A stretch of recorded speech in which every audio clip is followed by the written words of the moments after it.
When Overture, the DLC for Lies of P, came out, I was ready to dive in, remembering how much I loved the base game back in 2023. I played it on release as a part of Xbox Game Pass, enjoyed it tremendously, but unfortunately didn't make a video at the time. So consider this my love letter to Lies of P, the best Souls-like out there that just got a whole lot better. If you've never heard of Lies of P at all, it's a Souls-like loosely based on the Pinocchio fairy tale by Carlo Collodi. You play as a puppet created by Geppetto, dormant but then suddenly awakened by a mysterious voice. You make your way through the city of Krod, once a thriving capital of progress, now a ruined city drenched in blood, after the puppets, commonly used by people or employed in public services, abandoned their duties and massacred the citizens. Your task is to find out what happened and also figure out who you are. If you are familiar with the original tale, you'll find that Lies of P kept many of the characters but reinterpreted them to fit the new narrative and the game's world building. I absolutely adore this story. It's very well written, rich in details and smaller storylines that you can explore if you're curious. There are two things that I think about when Lies of P comes to mind: the truth or lie system and combat mechanics that make this game really unique among all other Souls-likes that I've played. You're a puppet, which means that you cannot lie and can only tell the truth. At the same time, you're a special creation of Geppetto, so you can lie if you so choose. So what will it be? Will you be a good boy and always tell the truth because it's the right thing to do? Or will you lie because sometimes maybe lying is the right thing to do? I remember it so vividly. On my first playthrough, I decided to tell everyone the truth because, in my mind, clearly it was the right path towards the good ending if the game had a few of them. And then an elderly lady, disfigured by a horrible disease, looks at the portrait of herself when she was young and beautiful and asks me if she still has a trace of that beauty. And I can tell her that no, she's deformed and ugly now, or I can tell her that yes, she's still the beauty from the portrait, aged gracefully. That was the moment that I realized that the game is not as plain and simple as I initially assumed, and that maybe there is a little bit more to being a human. Throughout the game, you navigate multiple quests and personal stories in a similar manner, and when someone's story is told, you receive a vinyl record that you can then play in your hub area. The music in Lies of P is simply fantastic. Very often I chose to just hang out in the hub listening to my favorite records before braving the next area. When it comes to combat, Lies of P readily accommodates every type of player there is. Dex types, like myself, who like to be nimble and deadly, heavy types, who like to hit like a truck, and even arcane types, who rely on the various powers of the prosthetic arm. There is something for everyone, and the flexibility of style does not end here, oh no. Every non-legendary weapon can be disassembled into a blade and a handle. The blade can be upgraded for damage, and the handle is what carries the moveset and stat scaling. By shuffling around blades and handles, you can craft some incredible weapons that perfectly fit your playstyle. It is so much fun that I want it in every game now. Not every combination makes sense, as sometimes the type of damage the blade does doesn't really work with the moveset of the handle, but still there are plenty of combinations to play around with. For example, if you love your dagger, but the prospect of getting too close to the enemy is not all that exciting, you can take the dagger blade and slap it onto a spear handle. The weapon would have the moveset of a spear, but the stats of the dagger blade, including its high critical rate. Even better, if you assemble your weapon but it doesn't scale with the stat that you need, you can change that too. Shuffling weapon parts around costs nothing and can be done at any Stargazer checkpoint, so you can experiment as much as you like. Your Legion arm also offers a lot of variety, from a simple string that pulls an enemy to you, to technical marvels that inflict elemental damage, shoot like a miniature cannon, or act as a shield. Each arm has a small but mighty upgrade path that opens up some really cool abilities. In Lies of P, the sense of progression is matched up nicely to the challenges you encounter. The rewards are meaningful, and every time you level up, use a quartz to enhance your abilities or upgrade a weapon or a Legion arm, you feel it instantly. Last, but definitely not least, maybe should have been first, there is a perfect guard system, essentially parries, which I love so very much. It scratches my Sekiro itch, and I loved studying bosses with my dex build to learn their patterns and perfectly deflect their blows. With perfect guards, you can stagger enemies and even break their weapons. You don't really have to do that to progress. There are also dodges, and the game doesn't punish you for just dodging out of the way, but parrying is something that I personally enjoy but struggle to find implemented correctly in games. In Lies of P, it's very good. Not without flaws, but very good and enjoyable to use. So I played it on release and was ready to dive into the DLC 2 years later. I went to Game Pass again to find that the original game was not there anymore, and my save files weren't either.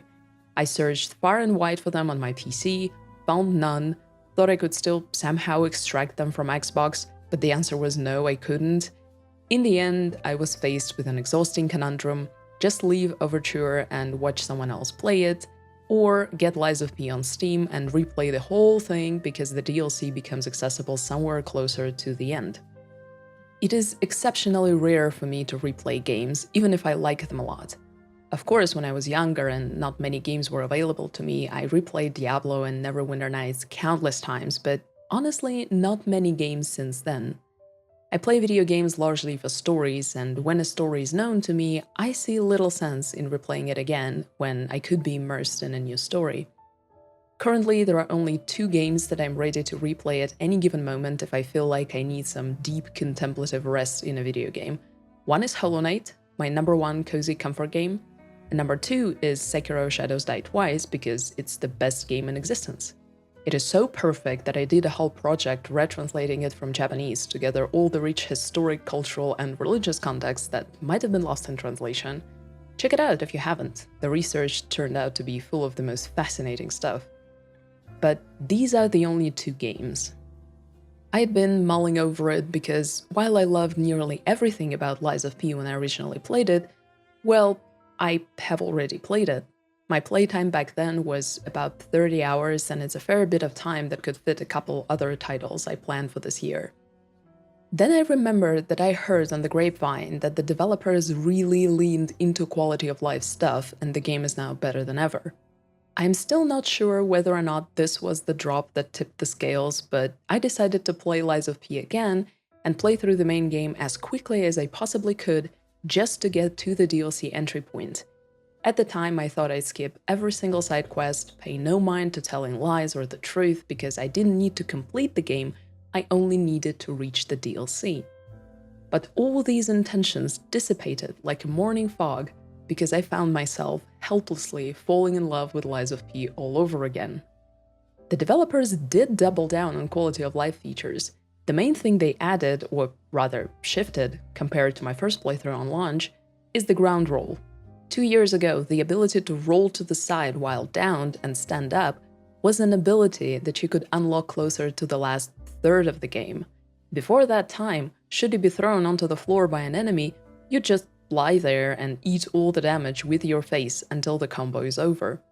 It was awful, and by far the nastiest part of gameplay that made some boss fights or some enemy encounters infuriating because you could do absolutely nothing but just wait until the character stands up.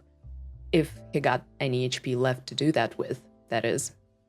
Now it's a walk in the park. If someone slaps you hard enough that you fall, you can just roll to the side and stand up.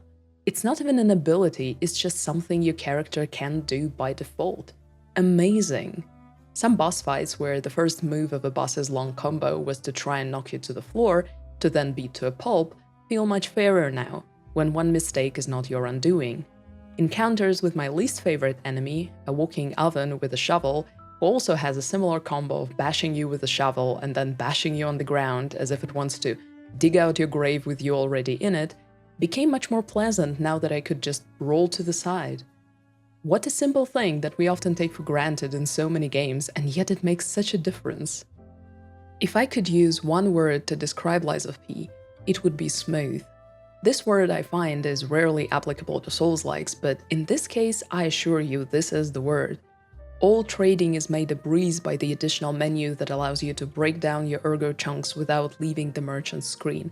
Your core can be easily recalibrated if you want to reinvest your quartz. After you finish the game, replaying boss fights becomes available to you. You can challenge the ones that you enjoyed the most, or play through a gauntlet to fight bosses consecutively if you are into that kind of thing. The next big change came with the introduction of difficulty levels. Upon release, Lies of P had only one difficulty, now the hardest, called Legendary Stalker. With the big patch, they added 2 more: Awakened Puppet, which makes the combat easier, and Butterfly Guidance, which is essentially story mode. The difficulty can be changed at any point. Now I know that the difficulty in games is a powder keg of a discussion topic. The addition of these 2 new options had zero impact on my personal game experience.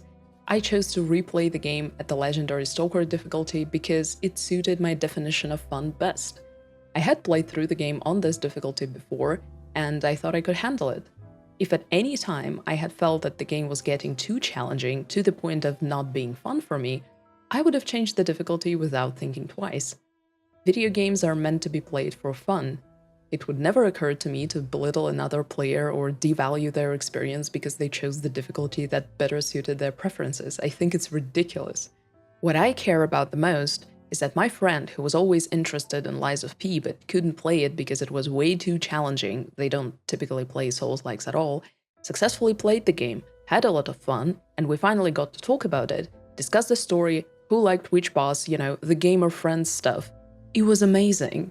I'm super happy that I can now share Lies of P with more people, including those of my friends who don't play Souls-likes. In my opinion, if a game offers difficulty settings, a player is free to choose whatever option corresponds to their idea of fun and leave all other players to their respective choices. I went into the DLC as soon as it became available to me, but to be completely honest, I was taken aback by the difficulty spike and the highly aggressive enemies with long combos. I played through a chunk of the DLC before deciding to go back into the main game and level up some more. After that, I found the DLC to be reasonably challenging, so that's what I would recommend doing. Reach the last boss of the main game and then go to the DLC. There are some downsides to this approach too. If you complete the DLC before the last 2 chapters or so, a few places and dialogues would get additional details, but having seen the changes, I don't think they're so drastic or so very meaningful that it's worth suffering through the DLC while being underleveled. I loved Overture not only because it tells a story that is only hinted at the main game and explores the characters that are vital to the story yet only mentioned, but also because in Overture the developers tried a lot of new things and I really appreciate it. It is a bold DLC. For example, they added 2 more weapon types. I like the talons, but not so much the bow. And assisted boss encounters where you can call not a faceless specter to help you out, but an NPC for whom this fight is story relevant. This is by far my favorite part of the DLC, and I wish there was more of it in the main game too. These select boss fights are a spectacle, and it's obvious they were designed for you to call upon an NPC. The NPCs you fight with are not your typical fools good only for aggroing the boss, but not so much for damaging it. These guys got moves, and some of those are breathtaking. In Overture, the story feels tight and dramatic. The urgency of it and your personal involvement leave you breathless as you pursue the legendary stalker, always one step behind. This is a gorgeous DLC that perhaps shows on a smaller scale what the developers have in store for us in the sequel. If you have played the game or just thinking about it and find yourself wondering about the DLC, pick it up. I loved it. Lies of P is a perfect combination of overcoming challenging fights, traversing complex yet perfectly readable areas, uncovering secrets and making decisions in the dark, beautiful setting of a classic fairy tale. It is a joy to play. With all the quality of life updates, a great DLC and new difficulty settings, it is now better than ever. If you wanted to try this game but were deterred by the difficulty or by the Souls-likeness of it, well, you're in luck. You can now play the best Souls-like there currently is at whatever difficulty fits you best, and just have an amazing time. I do not regret one bit that I replayed Lies of P, even though I was hesitant to do so at first. I just fell in love with it again and had a fantastic time again, so what is there to complain about? Of course, this is just my opinion. If you're an avid Souls-like player and have other recommendations, please drop me a comment below. I am cursed to play Souls-likes till the end of time anyway. If you've tried Lies of P and the DLC, don't hesitate to share your opinion as well.